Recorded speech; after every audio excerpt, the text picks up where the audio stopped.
Muy bien, 1 de la tarde con 51 minutos y me da mucho gusto saludar al periodista Roberto de Sache, quien nos tiene pues un comentario editorial importante que compartirnos, sobre todo por la situación que atraviesa uno de los motores, mi querido Roberto, de la economía poblana, como es la Volkswagen de Puebla. Pepe, buenas tardes. Pau, buenas tardes, muy buenas tardes al auditorio. Sí, fíjate que es muy curioso, ¿no? Nadie puede negar la importancia de la Volkswagen en Puebla, ¿no? Representa el 25 por ciento del PIB estatal, lo representa la Volkswagen, directo, y otro 15% con la cadena de proveedores. Entonces estaríamos hablando de que la Volkswagen representa cerca del 50% del Producto Interno Bruto estatal, pero en este momento la Volkswagen representa la antesala de la muerte. Es verdaderamente preocupante lo que está ocurriendo. Nadie puede negar o soslayar la importancia de la planta Volkswagen en la economía de Puebla. Se calcula que aporta cerca del 40% del PIB, como ya lo mencioné. Incluso hasta antes de que Audi se instalara en la zona de San José, Chiapa, convertirse en un trabajador de la Volkswagen era de lo más deseado para los poblanos, ya que implicaba un buen sueldo, prestaciones mayores a las de otras empresas, etcétera. Era un privilegio ser trabajador de la Volkswagen. Yo tuve varios compañeros de preparatoria que ahí trabajan o trabajaron, y que ese era su objetivo. Digamos que su plan de vida era convertirse en un empleado trabajador de la Volkswagen, lo cual era señal, digamos, de estatus, ¿no? Hoy, lamentablemente, trabajar en la planta se ha convertido en sinónimo de dolor, enfermedad y muerte, porque cada semana crece la lista de sus empleados muertos por neumonía. Desde el pasado 16 de junio, cuando la planta regresó a la actividad, precisamente en la peor etapa de la pandemia.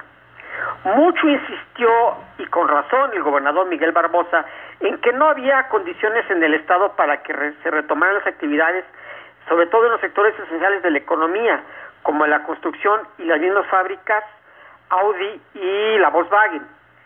Trabajar hasta morir en la Volkswagen. Pero el gobierno federal otorgó a las armadoras automotrices y al sector de la construcción los permisos para regresar a las actividades, y desde el 16 de junio son muchos, demasiados, los empleados de la planta fallecidos por males respiratorios, sin que la empresa y el sindicato se den por enterados. Mientras los trabajadores se enferman de las vías respiratorias, después de que les hacen las llamadas pruebas rápidas para detectar el COVID, que arrastran un alto porcentaje de error, los representantes de la planta y del sindicato simplemente miran hacia otro lado. Incluso el pasado 29 de junio, el vocero de la Volkswagen, Mauricio Curiel, justificó el no acatamiento de los decretos gubernamentales para no volver a las actividades con el tonto argumento de que no les fue notificado. Lo impactante del asunto es que ese mismo día, es decir, el 29 de junio, la propia empresa notificó el fallecimiento de su trabajador, Gabriel Ceballos Flores, por una disminución de su capacidad respiratoria. La parte directiva de la Volkswagen puntualizó que se realizó al fallecido una prueba rápida de COVID con saldo negativo y se le envió al IMSS, La Margarita, donde lamentablemente murió. ¿Y el sindicato dónde está? Pero no solamente ha fallecido Gabriel Ceballos Flores, sino que la lista de los empleados de la Volkswagen muertos es larga. Fulgencio Mario Jicotenca Flores, Epifanio Barbosa Meneses, Domingo Pérez Ruiz, que trabajaba en la sala de medición, Anabel Ortiz, de la Volkswagen Agrícola y Automotriz, Víctor Romero Mora, Javier Sánchez Ramírez, Enrique de Anda, apodado El Muñeco, nombres y más nombres, Pedro Morón, Roberto de Jesús Zárate, Eduardo Mendieta Sauce, son muchos, ¿no? La mayoría de estos decesos ocurrieron en el IMSS, y todos, o en junio, todos después de que regresaron. Ahora, la pregunta es, ¿qué hace el sindicato? ¿Por qué el sindicato no defiende a los trabajadores? ¿Por qué el sindicato no se ha dado cuenta, Juan Hernández, el secretario general del sindicato de la Volkswagen, de que sus agremiados, los que le pagaban cuotas para representarlos, ¿por qué no ha hecho nada?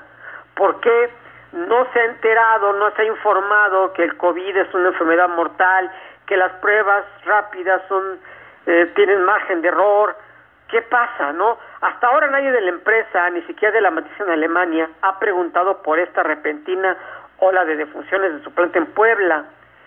Y también el silencio del gobierno federal, porque él dio el permiso para que el sector automotriz reanudara sus actividades y por lo mismo debiera investigar por qué están muriendo tantos trabajadores, mi querido Pepe. Así es, y sobre todo que esta pandemia pues no tiene para dónde terminar, mi querido Roberto, y la verdad es que la empresa Volkswagen y el sindicato, como tú bien lo indicas, pues sí tienen que tomar cartas en el asunto, porque ante esta circunstancia pues se complica mucho el panorama para que regresen al 100% en esta planta armadora. Es muy grave porque, mira, estamos entre la espada y la pared, ¿no? La gente te lo dice, o te mueres de hambre, o te mueres por COVID, pero en el caso de la Volkswagen es muy grave por la cantidad de trabajadores que maneja, por la irresponsabilidad que ha demostrado la empresa, el sindicato, la planta, digamos que la matriz en Alemania, y también porque el hecho de que ya haya regresado es un ejemplo para los demás. Las demás empresas dicen, oye, si ya dejaste regresar a Volkswagen y a Audi, si ya regresó el sector de la construcción, pues déjame regresar a mí, ¿no? Sobre todo que en esta planta, júralo que los que están, digamos, trabajando son empleados, no los directivos están resguardados ya sea en Alemania, en Estados Unidos, en Brasil o acá. Esos están muy bien protegidos, mandando a morir a la gente. Es grave, deberían tener, se supone que están trabajando con el 30% de la gente, ¿no? Ok, pero entonces, ¿por qué mandan a trabajar a gente con males respiratorios o gente con morbilidad? Deberían mandar a trabajar a gente joven y en perfectas condiciones de salud. Claro, sí, totalmente de acuerdo contigo, mi querido Roberto. Pues esta es la situación que se vive en una de las plantas más importantes en el estado de Puebla, y pues que está poniendo en jaque la salud de los poblanos, no por una cuestión de la empresa, sino de esta pandemia en la cual pues no se ha podido hacer contención. Y también hay que decirlo, pues en el caso de la empresa a nivel central, pues sí ha mantenido pues todos los protocolos de sanidad correspondientes para evitar el contagio, no así el sindicato que pues la verdad deja mucho que desear, mi querido Roberto. Sí, tanto la empresa como el sindicato y el gobierno federal, ¿no? Es decir, aquí hay una culpa tripartita. Yo coincido en que es peor el sindicato, porque yo entiendo que los directivos de la Volkswagen, los alemanes, pues estén mandando a morir a mexicanos, ¿no? Digo, finalmente mientras me produzcas, pues si tú te mueres, pues hay 10,000 más que quieren hacer tu chamba, ¿no? Es decir, pues hay que verlo de una manera fría, como lo ven ellos, ¿no? Si tú te mueres, pues no importa, contrato a 10 más o uno más y sigue, ¿no? Pero el sindicato, ¿qué? Juan Hernández López no ha salido a decir ni pío. Es más, esta información se maneja al interior de la base trabajadora, pero con mucho cuidado porque sabe que el propio sindicato está protegiendo a la empresa. Claro. Muy bien, pues vamos a estar muy pendientes. Te queremos agradecer mucho que nos hayas compartido esta editorial en torno a la planta automotriz Volkswagen y el tema de la pandemia que estamos viviendo. Te mando un abrazo. Un abrazo, Pepe. Buenas tardes a la auditoría, Paola. Bye. Gracias, pues ahí está.